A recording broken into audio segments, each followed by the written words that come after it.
Todas as minhas dúvidas e inseguranças sobre a possibilidade desse livro ser ruim caíram por terra. Ele continua excelente.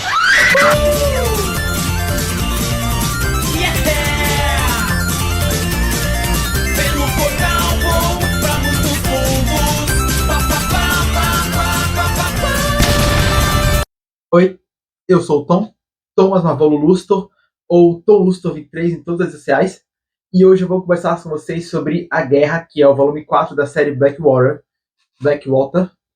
Mas antes eu vou pedir para vocês, por favor, comentar, dar um like, se inscrever no meu canal, me seguir em todas as redes sociais, porque eu sempre posto atualização do que eu tô lendo, e virem comentar comigo sobre o que vocês estão achando, não só durante a minha leitura, porque eu tô postando as minhas impressões do que eu tô lendo enquanto eu estou lendo, como também pra gente se conhecer melhor.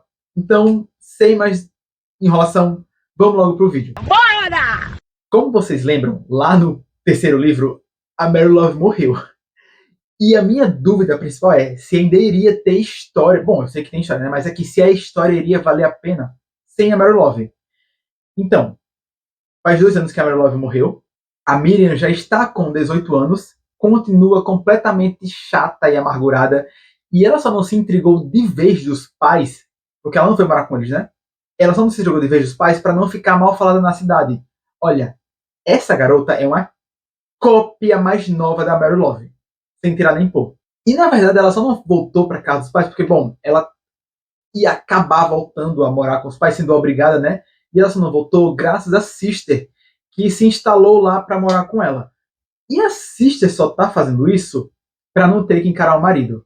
O casamento da Sister, no final das contas, se revelou um fracasso, porque o Early, ele não é uma pessoa ruim, mas ele é um ignorante, ele tem umas manias que ela não gosta, e ela só se casou com ele para se livrar da Mary Love, ela não ama ele. E bom, a Mary Love já morreu, ela não precisa mais continuar com ele. Ela nem gosta de estar com ele, ela reclama muito de todas as manias dele, de ter que cuidar dos cachorros dele, de ter virado uma empregada. Uma desgraça. Tanto que ele se vê praticamente 3 vezes por ano. Ele viaja muito, porque ele é engenheiro, né, arquiteto. Enfim, fica fazendo projetos, essas coisas, vai para os locais, passar muito tempo fora. E ela ficava sozinha cuidando dos cachorros que ela odiava. E ela não faz nem questão de ver ele, pô. Se vê 3 vezes por ano. O que a gente sente um pelo outro é preguiça de separar. Que a essa altura da vida não vale mais a pena. Então ela se aproveita dessa situação, embora ela não precise mais cuidar da Miriam, para continuar lá e não ter que lidar com o marido. E bom, como a Grande Depressão passou, a família conseguiu comprar mais terras, inclusive com o dinheiro da herança da Mary Love, né? E apesar de não estarem chegando mais pedidos, eles já continuam prosperando financeiramente. Não estão chegando mais pedidos porque estamos no início da Segunda Guerra. Eu acho que lá desde o primeiro livro eu venho falado que eu não sabia direito se os empregados da casa eram empregados mesmo ou se eram escravos. Porque, bom, não é que eles sejam tratados muito diferentes, né? Até hoje, na verdade, né? Empregado é tratado como escravo. Mas esse livro não se passa na época da escravidão. Esse quarto livro se chama Guerra porque ele se passa durante a Segunda Guerra Mundial. E, bom, os pedidos não são altos, mas eles estão prosperando porque o Oscar, que está administrando tudo, ele realmente está indo seguindo os conselhos da Eleanor, que ela falou para ele comprar mais e mais terras. E tá tudo na mão do Oscar, porque, bom, o James está muito velho, então ele não está administrando mais nada. Ele está deixando tudo nas mãos do James, nas mãos do Oscar. O James está deixando tudo nas mãos do Oscar para que ele cuide. Já que ele também está aproveitando seus dias com o Danjo, que é o sobrinho, filho que ele tanto ama. Mas a surpresa mesmo fica com as atitudes da Miriam, ao menos no início desse livro, porque, tipo, a Miriam não gosta da Frances. E aí ela chega num dia do nada e chama a menina pra ir pra praia. A primeira coisa que eu pensei foi, ela vai afogar essa menina? Mas não, elas realmente estão indo só pra praia. A Miriam, de fato, ela nem entra na água, enquanto a Frances mal sai da água. Porque lembra que a Frances não gostava de nadar, que ela tem medo do rio perdido? Sendo que na praia ela tá se vendo ali como um peixinho, ela fica horas nadando. E ela tem umas visões, umas sensações estranhas que, bom, a gente sabe que é essa parte sobrenatural da Frances se manifestando. Por um lado, a Miriam tem feito isso provavelmente para despistar curiosidade das pessoas, porque assim, se ela tivesse sempre indo para a praia aqui em outra cidade, as pessoas poderiam começar a suspeitar que ela está indo encontrar algum garoto. Mas como ela sempre vai e volta com a irmã, e obviamente a irmã não fala nada, porque, bom, elas só estão de fato na praia, nada está acontecendo, isso também serve como um álibi de que ela não está fazendo nada. Só que na verdade ela está. Porque o que ninguém esperava é que, na verdade, essas idas para a praia era uma forma dela passar por alguns lugares onde ela também... Ela se arrumou lá, porque o livro não explica em si, né? Mas enfim, chega um dia que a Frances... Ela estava indo praticamente todo dia para a praia.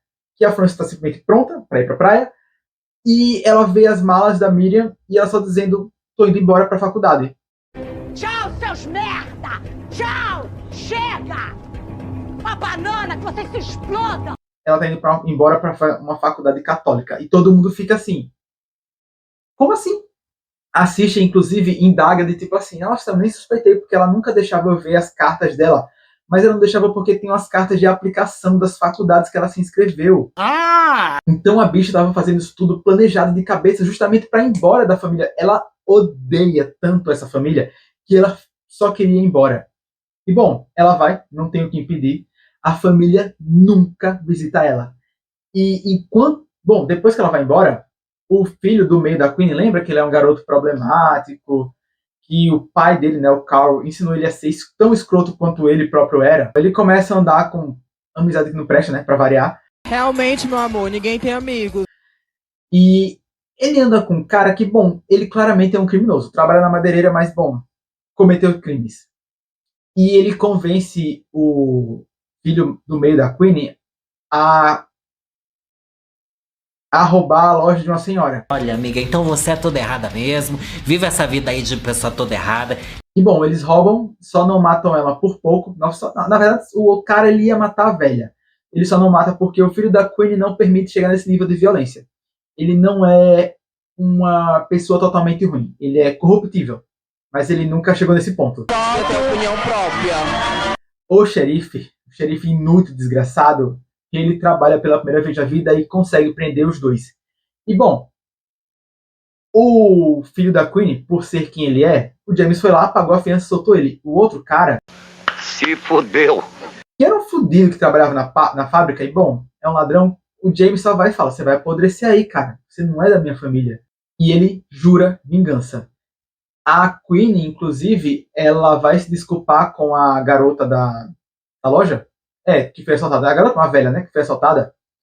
E ela fica trabalhando lá por um tempo e coloca o filho dela para trabalhar também. Porque essa é uma mulher que ela cuidava da porta da loja e ela tinha um posto de gasolina dentro dessa loja. É uma conveniência. E o marido dela, que está muito debilitado, já não estava mais com forças para ficar enchendo o tanque. E ela bota: então meu filho vai encher o tanque, eu cuido da sua loja, eu limpo, eu arrumo. E ela não fez isso só para, tipo... Porque, bom, eles foram julgados, né, e condenados. Só que enquanto o filho da Queen foi absolvido, o outro cara foi condenado. Mas a Queen não fez só isso para, tipo, ter a complacência da velha. Ela fez isso realmente de coração para se desculpar. A complacência da velha foi uma consequência positiva para que o filho dela não fosse preso. E bem, como ele é absolvido e o outro cara é condenado, o outro cara jura voltar para se vingar. E ele, cagado de medo, entra no exército e vai embora da cidade. E ele fugiu, como sempre, bandido frojado, medroso. Meio que não tinha muito o que fazer, né? Ele foi entrar nessa disciplina porque, bom, ou ele ficaria ali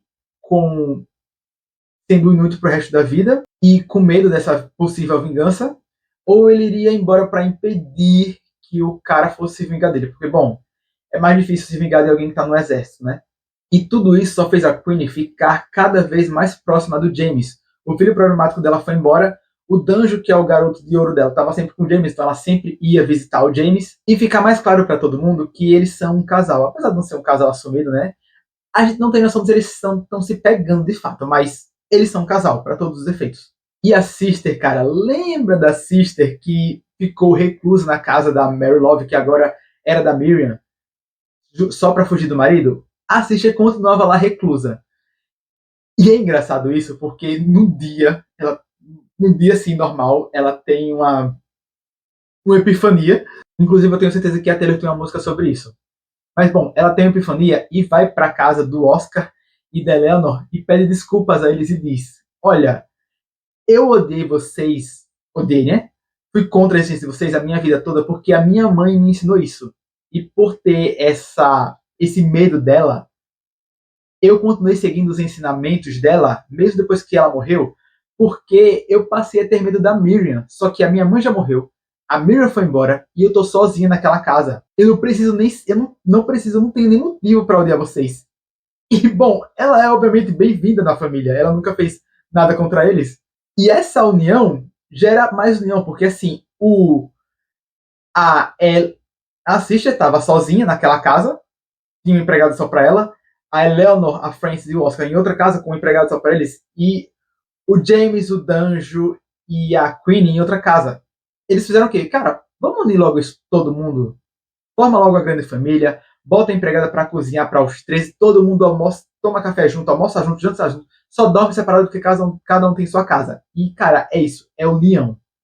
Paz na família. E é realmente um período de paz muito fofo, porque a Grace volta do trabalho dela. A Grace volta já uma lésbica praticante. Vai ficar cada vez mais sapata, até arrebentar a sola do sapato e seus dedos másculos saírem para fora. Isso é muito legal, porque a família comenta isso, que eles não aprovam a maneira anti-ortodoxa que ela vive, mas eles a amam e a respeitam. E eles não a tratam mal por isso. Eles não a rejeitam, eles realmente abraçam ela.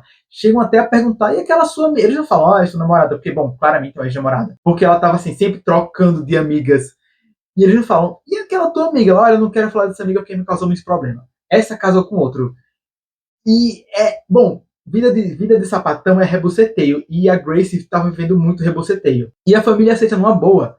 Só que ela resolve voltar para casa. Ela começa a trabalhar na escola, ensinando esporte, né, pra garotada. E ela comenta, né, sobre essa união que a família tá tendo agora que nunca teve. E as pessoas, e eles falam, velho, a Mary Love nunca deixou a gente ser tão unido. A gente era muito desunido graças a Mary Love. Cara, a Mary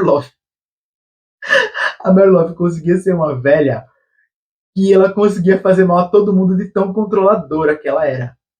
É isso, ela separava para atacar e ela conseguia atacar todo mundo e manter todo mundo separado. E é legal porque todo mundo rindo concorda. Olha, a partida da Mary Love fez muito bem pra gente. Ela nunca foi querida nessa família. Ordinária, manipuladora. E aí a Grace fala, ué, e a Miriam? Vocês já foram atrás da Miriam? Bom, a Miriam é uma cópia mais nova da Mary Love. Então ninguém procurou saber dela quando ela foi embora. A própria Miriam foi embora, na verdade, porque ela tinha noção dessa rejeição que, bom, ela tinha, mas ela tinha porque ela mesma impunha isso pra família. Só que a Grace fica, não, a gente tem que unir essa família. E a Grace vai na faculdade dela, buscar ela junto com a Sister. E é muito engraçado porque as irmãs, as freiras lá, não querem deixar ela entrar. E a Grace mente na cara delas. A gente tem que falar com ela agora, porque, bom, pelo visto você tinha que avisar que estava indo visitar a pessoa para marcar em horário, etc. E a pessoa podia rejeitar. Como a Grace não queria passar por essa situação, porque ela sabe que a Miriam é muito orgulhosa, ela foi lá na cara de pau e disse, a gente tem que fazer uma visita urgente porque a irmã dela morreu. A irmã não, a tia dela morreu. Detalhe, quem é a tia dela? A Sister. A Sister estava lá com ela. É muito engraçado porque a Sister, ela entrando e fala assim, meu Deus, nós estamos mentindo para freiras. E a Grace tá tipo, bora, cala a boca, velho. Vamos logo que a gente tem que resolver isso aqui. E quando elas encontram a Miriam, que estava claramente chorando e bem mal, primeiro elas pensam que é porque elas já sabem que a Sister morreu, mas não é porque a Sister morreu, ela sequer sabe dessa notícia. É porque ela odeia aquele lugar. Ela foi para aquele lugar para ficar longe da família. E era uma forma indireta de castigar a família para dizer, eu odeio tanto vocês que eu prefiro ficar longe de vocês. Só que lá ela se viu completamente sozinha e totalmente infeliz com a vida dela. Bem feito! Bem feito! E como a Grace é bem poucas ideias, ela manda real, olha, você vai passar ação de graça, Natal com a nossa família. E, bom, ela volta para casa, vê aquela união, ela não fica totalmente contente porque, bom, lembra, ela é uma cópia da Mary Love, mas ela sabe que ela já perdeu, a Eleanor dominou aquilo tudo e aquela família tá unida. E ela não tem como negar que ela, de fato, sente saudade disso, porque ela odeia a escola católica, a faculdade católica. Só que apesar de odiar, ela quer terminar os estudos.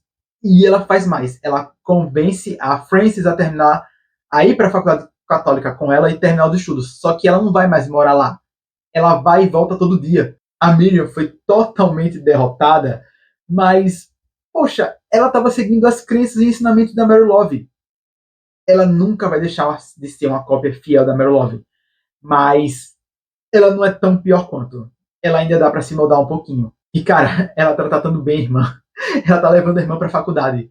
E tem um detalhezinho interessante, é que a Frances, ela fica falando que nessas viagens, né, de ida e volta, são 2, 3 horas todo dia, 3 horas para ir, 3 horas para voltar dessa faculdade, ela fala sobre ter visões de outro mundo, de uma época que ela não era nascida, quando o Dick sequer existia. É uma época que ela nunca viveu porque ela nunca nasceu.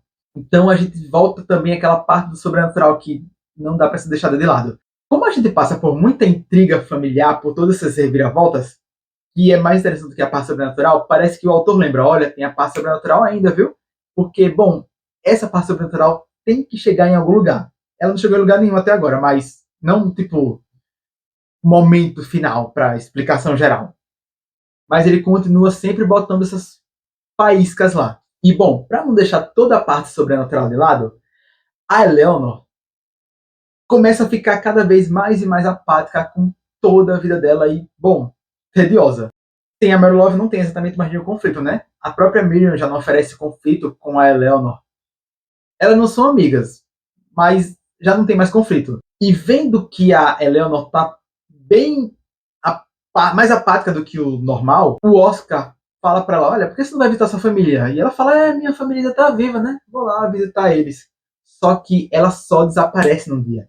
Ela só diz, olha, eu vou visitar minha família. Ela confirma, mas ela não fala dia, não fala hora. Simplesmente o Oscar tá voltando pra casa almoçar. Simplesmente o Oscar tá voltando pra casa pra almoçar e... cadê minha esposa? E a empregada, a Zeri, fala, ué, fez as malas, pegou o carro e foi ver a família dela. Mas a família dela mora onde? Não sei. Ela deixou o número para contato? Não. Ela só foi embora. Me perdi aqui, desculpe. Se por um lado toda a família fica preocupada e pavorosa, afinal de contas a Eleanor é a nova matriarca e ela sequer deixou um aviso de quando iria voltar. Ela não se despediu de ninguém. Então a família fica, vai atrás dela, vamos procurar saber dela. O Oscar fica tipo, não, ela vai voltar. O legal é que ela é um esposo assim, bem seguro. A Eleanor nunca demonstrou infidelidade a ele de nenhum motivo. Então ele também deposita toda essa confiança nela. E ele fala, não se preocupem, ela vai voltar. Mas é um querido. E a Segunda Guerra Mundial já está estourando. E os negócios da família começaram a prosperar cada vez mais e mais, ter mais dinheiro. Eles têm muitas terras. São pedidos cada vez maiores de matéria-prima, né? Para construir armamentos e coisas que vão precisas para a guerra. E eles estão ficando cada vez mais ricos e com mais serviços. Nisso, a Miriam começa a ajudar na fábrica e trabalhar. A Miriam, por ter feito a faculdade, ela é muito mais inteligente do que o Oscar. Ela sabe administrar aquilo muito bem. Ela passa a ter respeito de todo mundo com isso. E como está tendo muitas convocações por conta da guerra, tem muitos soldados da cidade sendo convocados. E, cara, tem 2 soldados que eles estão bebendo na beira de um rio, bem afastado da cidade, e eles encontram o carro que a Eleanor foi embora, com a mala da Eleanor fechada, e o carro não tinha aparência de arrombamento, de assalto. Os pertences pessoais dessa mulher estavam lá e ele estava na beira do rio. Eles estavam meio bêbados. E, bom, por que conta essa história? Porque no dia da convocação, eles eram soldados da cidade que queriam ser convocados. Eles não apareceram para a convocação. E aí a cidade toda só ficou em silêncio, porque, cara, é uma desonra você deixar de representar o seu país sem faltar na convocação. É um motivo de vergonha. As pessoas só presumem que, na verdade, eles fugiram, porque eles não tinham coragem de defender o seu país e porque não iam passar por essa vergonha. Mas o autor fala que as garrafas que eles estavam bebendo são encontradas no rio. Ninguém sabe que as garrafas eram deles. E a Eleanor volta após o desaparecimento deles completamente renovada. Não dá para negar que a mulher se alimentou bem. Mais sacrifícios, mais prosperidade para a família. Tanta prosperidade que sim, eles continuam cada vez ficando mais ricos enquanto está rolando a guerra. E bom, é um período de recessão para o país, porque os recursos estão escassos, mas não para quem tem dinheiro, e a família Kasky está muito rica. Tudo graças a Eleanor. De novo, 2 homens sacrificados. Mais prosperidade para a família. Cara, isso é que é um negócio de vento e popa. É só matar homens que as coisas melhoram. E bem, é isso. A guerra tá rolando, comendo solta, e começam a passar mais e mais soldados pela cidade. Todos eles são muito bem recebidos pelos cidadãos, são convidados a almoçar e a jantar na casa das famílias, sendo que um deles se destaca para a família Kasky, que é o Billy alguma coisa, Billy Bronze, esqueci o nome dele. E o Billy Bronze, ele vem de uma família, cara, o pai dele odeia ele, maltratava ele, e ele nunca teve uma sensação de família, até ele se encontrar na família dos Kaskys, e ele bota esse objetivo na cabeça. Preciso entrar nessa família. E os meios para entrar, cara, pode ser qualquer meio. Ele pede a Frances em casamento. Faz ela se apaixonar por ele, não porque que ele gosta dela, porque que ele ama. É só porque ele quer fazer parte daquela família. Então, assim, a Frances era o jeito mais fácil de entrar naquela família. E é exatamente isso que ele faz. E ele é recebido super bem, porque, bom, ele já tinha conquistado a família antes de decidir entrar para a família e pedir a Frances em casamento. Em especial, ele conquista o James, porque, bom, todo mundo está sendo convocado para a guerra.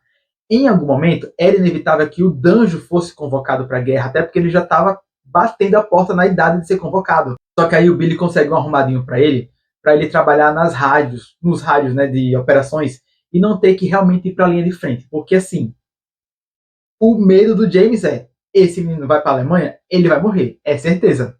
E realmente era muito provável que isso acontecesse. Então ele realmente conquista a família toda, pede a Frances em casamento, ela aceita, mas ela fica relutante e vai conversar com a mãe sobre isso. Porque, assim, é a primeira vez que elas têm uma conversa sincera sobre a parte sobrenatural uma da outra. Porque a Frances indaga, né, sobre essas visões que ela sempre teve, se ela é uma aberração, no que a Eleanor revela uma parte da vida dela que é muito foda. Que ela tem uma irmã, e que, assim como essa irmã, no caso a mãe delas, né, que é a poderosa, a mãe dela, né, ela deu a Eleanor igual a Eleanor deu a Miriam. E ela fala, eu nunca fui filha de fato da minha mãe. A minha irmã, acho que é Nerissa o nome dela, esqueci o nome dela, tá lá com a minha mãe até hoje, igual você está comigo. E eu saí porque eu não fazia parte daquilo. Eu tenho uma certa liberdade. E ela fala, você sempre vai ser minha, diferente da Miriam, que nunca foi minha desde que nasceu. Então você vê que foi ainda mais fácil para Eleanor dar a Miriam, porque assim, a Miriam sequer foi batizada na água do Rio Perdido, igual a Frances foi. E ela estabelece uma conexão bem maior com a Frances, e a Frances começa a estabelecer melhor uma aceitação sobre essa parte sobrenatural dela que ela não compreende. E uma informação importante, a Miriam vai ser padrinho do casamento da Frances. Coragem, né? Mas, bom, é o que tem. Inclusive é até engraçado, porque, tipo assim, a Miriam, ela continua com aquele jeito debochado dela, falando, tipo, ai, tá bom, né? Se você tá me chamando, sendo que ela queria isso, mas ela não pode demonstrar que ela queria isso. Ai, velho, ela é muito igual a Mary Love. Tem que ir, né, fia? É contrato. E, bem, como a Frances vai se casar com o Billy Bronze, enfim, o Billy, ela começa a sair mais com ele, namorar mais, enfim. E ter mais amizade com a Lucille, que é a filha mais velha, do meio, da Queenie. A Queenie, ela se ressente muito pelos filhos dela, porque assim, o Danjo ela deu pro James, o filho do meio foi pro exército e virou as costas pra família, e a menina, ela, bom, ela gosta de dançar, ela gosta de beber, ela paquera todos os soldados, é puta. É até engraçado porque assim, a Queenie vai aconselhar a filha pra dizer, minha filha, cuidado com o que você faz com esses homens, e assim, basicamente ela tá dizendo, não sai dando por aí não. No que a Lucille fala, mãe, eu já dei. Ela não fala com essas palavras, mas assim, ela dá a entender que já deu. Isso é uma informação importante, porque é o seguinte, numa dessas saídas não, porque a Queenie trabalhava no bar, e ela trabalhava e também fazia show nesse mesmo bar. É muito provável que essas mulheres sempre sejam mal vistas, e nem sejam tratadas como seres humanos. E a Lucille, ela é estuprada.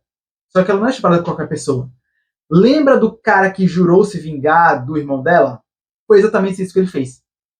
Como ele não podia atingir o irmão, ele foi atrás da irmã dele e ele estuprou ela. Esse é o momento em que a Frances ela meio que abraça de vez o lado sobrenatural dela. Porque, assim, a Frances é quem encontra o corpo da Lucille depois do estupro que ela sofreu. E ela vai lá e mata o cara. Inclusive, é uma morte muito bonita.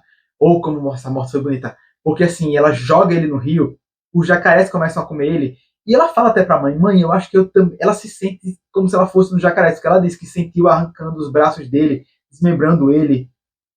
Coisa linda, cara. Coisa que todo homem estuprador, todo homem que não presta merece passar. E ela fala, né, que se sente arrependida, se sente assustada com isso, mas ela abraça isso porque é bom. A mãe conforta ela nessa situação.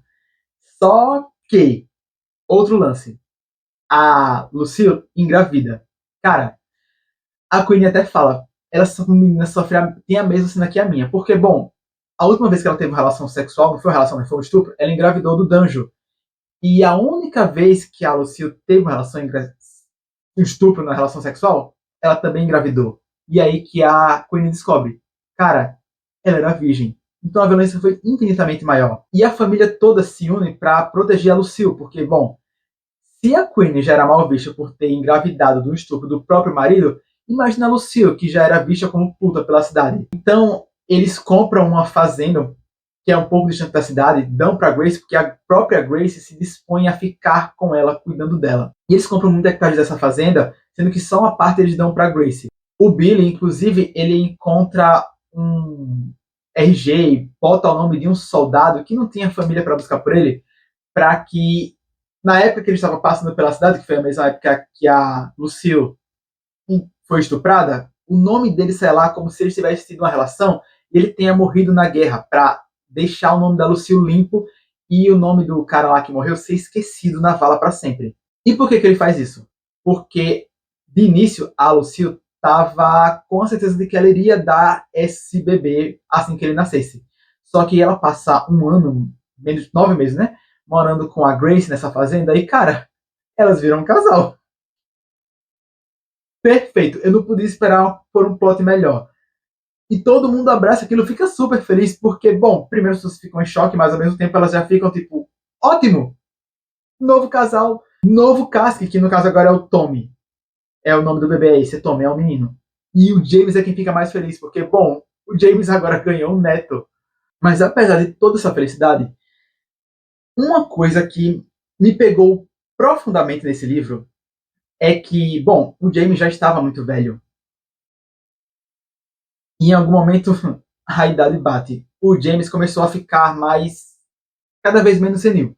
A Queen ficou cuidando dele, só que ele estava esquecendo coisas recorrentes. Ele ficava no escuro pela casa, chamando pelo Danjo, que tinha ido para a guerra. Esqueci de falar isso, o Danjo foi para a guerra. Ele não foi para a linha de frente, né? Porque o Billy conseguiu aquele arrumadinho para ele, mas ele acabou indo para a Alemanha e teve que ficar lá e vai ficar lá até a guerra acabar, pelo menos. Para o desespero do James, já que na época que ele foi embora ele ainda estava lúcido.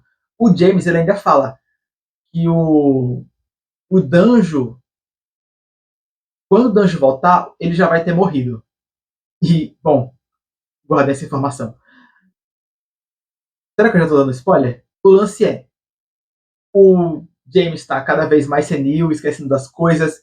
Ele perambula pela casa perguntando pela Guinevere, perguntando pelo Danjo, perguntando pela Grace, sendo que nenhum deles mais está lá. Ele vai visitar o Tommy toda semana, quase por ele iria todo dia, mas ele esquece, ele fica falando, a gente tem que visitar o Tommy.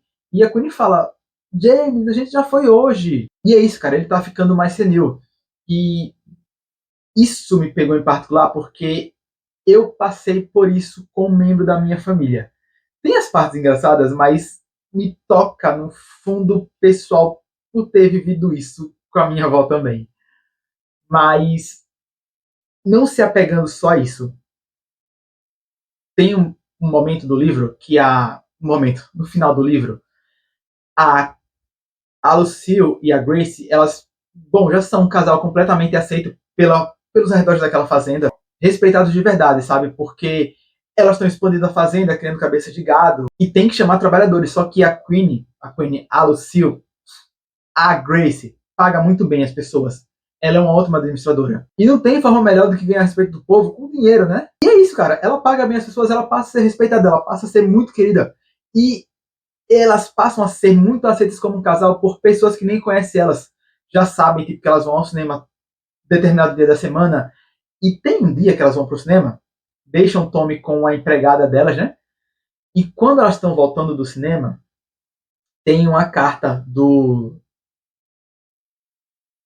Danjo, dele falando que tá nesse castelo na Alemanha e que ele se casou com uma alemã. E ele fala, né, que ele só vai voltar para casa quando ele conseguir o green card dela para poder trazer ela.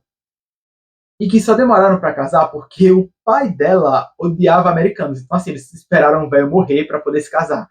Ele quer voltar para casa porque ele quer levar ela para morar com ele, junto com o tio James, com a família. Mas é aquilo, ele só volta para Perdido se ele puder levar a esposa. Só que tá com dificuldades para conseguir os papéis, né?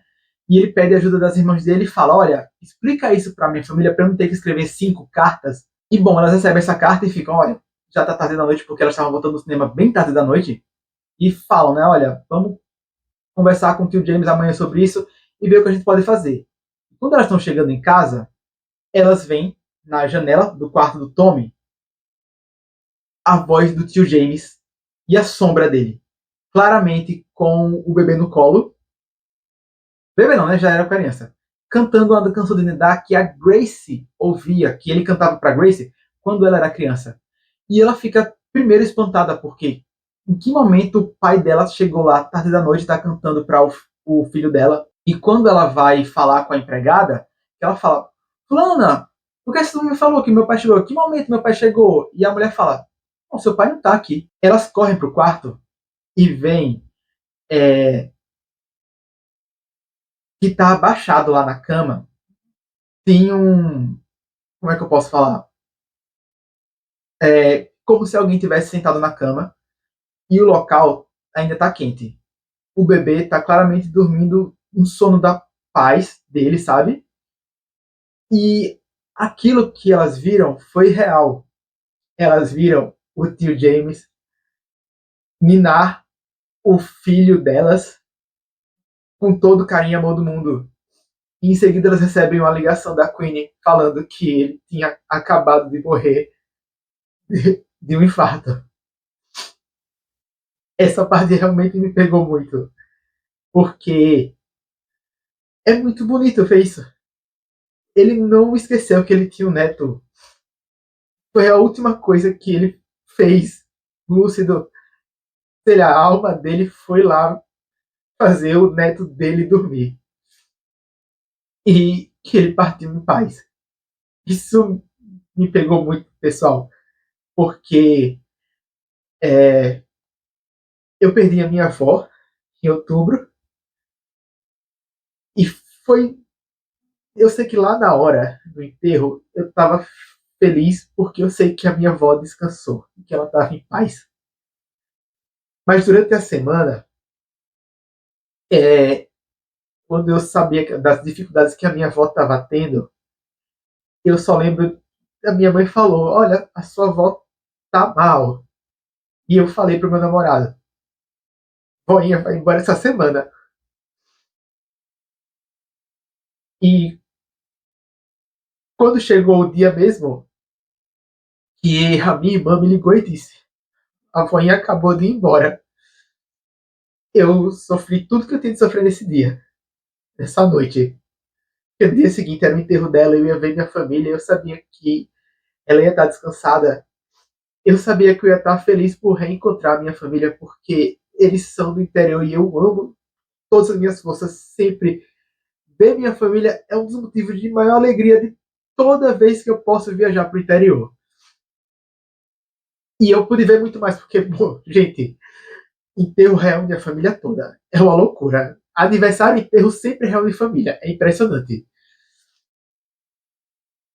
E eu, como eu já tinha sofrido o que eu tinha de sofrer à noite, né, quando eu soube da notícia, na hora que a minha avó partiu, eu cheguei lá bem tranquilo, não queria fazer nenhuma cena, e, de fato, eu não sei como, automaticamente, quando eu entrei no velório, na igreja, onde estava o corpo da minha avó, eu cumprimentei todo mundo, feliz, né? Tipo, tô vendo vocês, não sei o quê. Pessoal que estava chorando também. eu não tava mais chorando, né? E eu disse, eita, peraí que eu vou aqui falar com a voinha. Foi exatamente isso que eu fiz. Eu só entrei como se fosse uma coisa mais... como se não tivesse acontecido nada. Toquei na mão dela e beijei e fiz. Benção, avó. E ver isso que o tio James fez me tocou profundamente nessa hora do livro, porque às vezes a gente ama tanto alguém, mesmo quando acontecem essas coisas, o nosso amor, ele faz no automático, ele faz coisas no automático que a gente nem percebe. Tipo, eu fui dar bênção pra minha avó e obviamente não ia responder. Mas eu não queria deixar de pedir bênção à minha avó. Não deixo de pedir até hoje a meus pais, a minha outra avó que já morreu. E ver esse momento em particular do James me tocou muito. E foi muito bonito. Eu tô falando isso aqui genuinamente emocionado porque a gente nunca deixa de sentir falta das pessoas que a gente perdeu. A gente só se acostuma a estar sem elas.